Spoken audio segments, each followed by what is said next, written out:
Y esos fueron nuestros titulares. Ahora, en nuestro bloque Leer para Vivir, tenemos un invitado especial.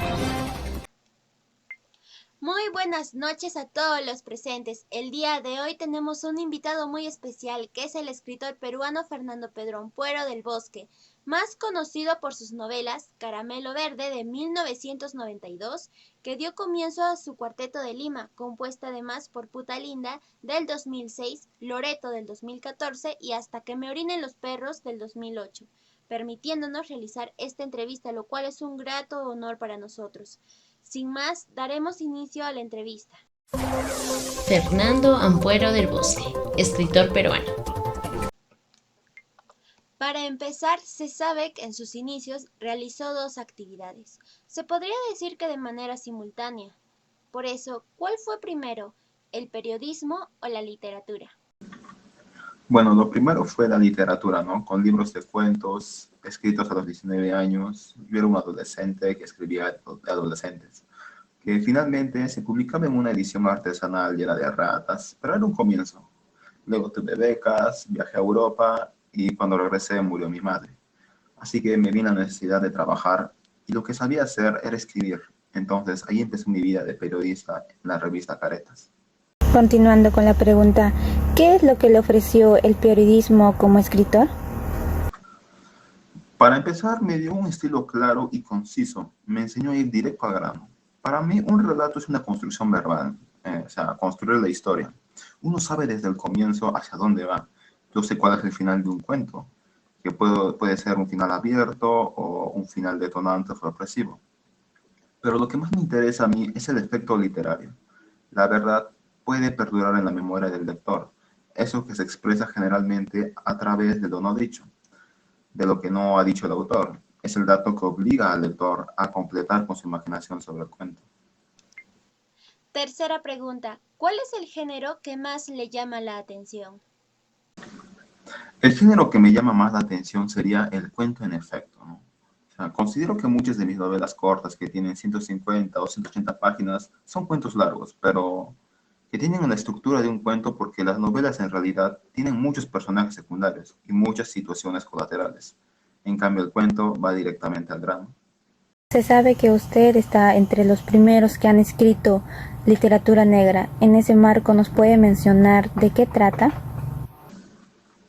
En Lima, cuando yo empecé a hacer novela negra, todo el mundo te miraba por encima del hombro, porque era un género ninguneado. Se consideraba un género menor, pero cada país tiene su forma de pecar, por lo que el género negro refleja de una manera extraordinaria a este país donde hay un festival de corrupción permanente. Pues el género negro es el más adecuado que muestra una realidad a tiempo completo. El caramelo verde, como Hasta que me orinen los perros, son novelas negras y duras. Quinta pregunta, ¿por qué considera usted que es importante leer? La lectura, pienso yo, es el más elevado ejercicio espiritual del hombre. Su práctica constante nos permite una travesía por el universo de la imaginación y de las ideas, pero en un viaje sin cinturón de seguridad, en el que podemos estrellarnos felizmente en una estrella. A veces uno encuentra un libro que nos convierte en otras personas, el hombre inteligente que busca, que piensan de algo de posiciones diferentes. Si las posiciones y los argumentos son lo suficientemente sólidos y lúcidos, pues este los acepta. El hombre inteligente razona y lo admite. Yo creo que la lectura da este espacio de paz y reflexión y facilita mucho este propósito y lo liquida, por lo que es una fuente de placer. Es la posibilidad de conversar como los difuntos, como bien dijera el poeta Francisco de Quevedo, y la posibilidad también de vivir otras vidas, entonces hechas a volar, no en el cielo de nuestros sueños. Muy interesante lo que nos menciona sobre la importancia de leer. Continuando con la siguiente pregunta, ¿cómo fue que escribió la novela Hasta que me orinen los perros? Bueno, mientras hacían el largometraje de Taxi Driver sin Robert De Niro, la directora me llamó, me escribió y me dijo, ¿me podrías hacer el tratamiento de un guión? Y yo le dije, bueno, no sé si un tratamiento de guión, pero lo que puedo hacer es una novela en base al cuento. Y eso fue todo.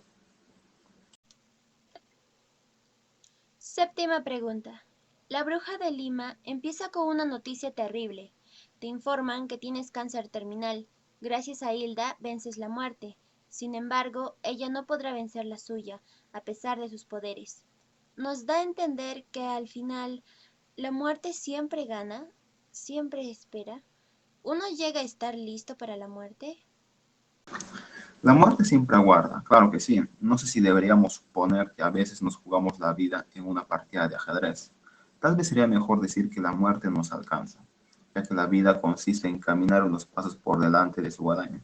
Mientras tanto, los dioses, para que nos defendamos de la adversidad, nos dieron recursos, el instinto de conservación y el sentido del humor.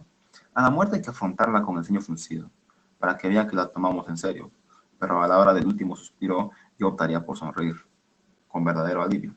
Después de haber estado tan cerca de la muerte, ¿qué le dirías a todas aquellas personas que sin padecer alguna enfermedad terminal piensan que morir es mejor que pasar otro día más con vida? Que me disculpen por mi buen talante, pues yo he sido siempre de los que creen que la vida es un don precioso que debemos aprender a disfrutar. A pesar de ello, no juzgo la rabia ni la melancolía de nadie. Hay vidas terribles que no merecen vivir. En algún momento, me parece, el problema moral del suicidio pierde validez. Bueno, yo apoyo a las personas que en circunstancias extremas deseen morir. Novena pregunta. ¿Volverías a buscar a una bruja para sanarte? No lo sé, la verdad, porque no es fácil encontrar a personas confiables en un colectivo donde abunda la superchería y los estafadores. Hilde era una persona dotada, ¿no? A quien contacté gracias a los consejos de un amigo que la conocía bien. Tendría que repetirse circunstancias similares para que nuevamente me acerque a otra bruja. La siguiente pregunta es, ¿sientes que en general los lectores de estos tiempos prefieren los libros cortos antes que los extensos?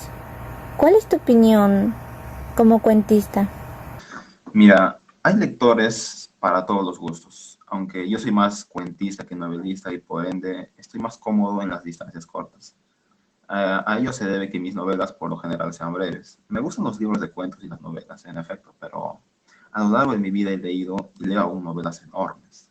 De todos modos, creo que un buen cuento como Adiós, hermano mío, Cheddar o La dama del perrito de Chekhov son tan meritorios y perdurables en la memoria del lector como una gran novela.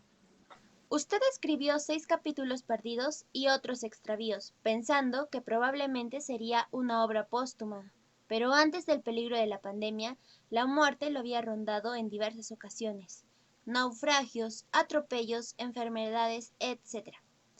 ¿Qué le enseña su condición de superviviente crónico? Que la suerte no nos llega porque sí. Cada uno tiene que ayudarla. Dicho de otro modo, el azar y los riesgos asedian a las personas, haciendo más peligrosa la existencia. Y si a esto se le suman los arrebatos temerarios y los ataques de pánico, uno siente que ha muerto más de 100 veces.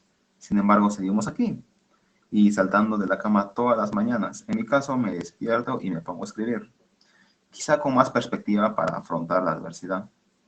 ¿Nos puede brindar más detalles sobre la novela Hasta que me orinen los perros? Es una novela que está inspirada en hechos reales, ¿no? Que son los taxistas que venden borrachos, cosa que ocurrió hace años y sigue ocurriendo. La novela trata de la supervivencia, lo difícil que es sobrevivir en ese país. Este personaje es un contador que le hacen reingeniería porque sus jefes decían hay que ahorrar. Le despiden del trabajo por más que era un empleado que se desempeñaba muy bien. De pronto se ve en la obligación de capitalizar sus años de trabajo con la indemnización, comprando un taxi. Le roban el taxi y se queda en la nada, o sea, empezamos otra vez.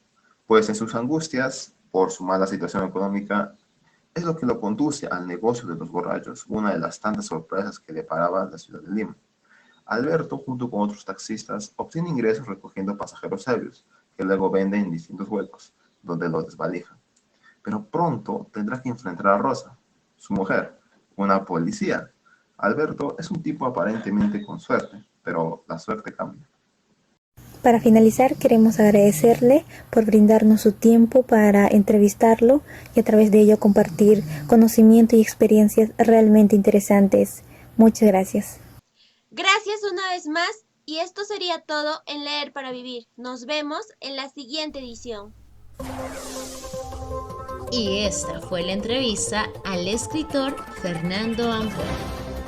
Leer para Vivir, bajo la conducción de Leonela y Nancy.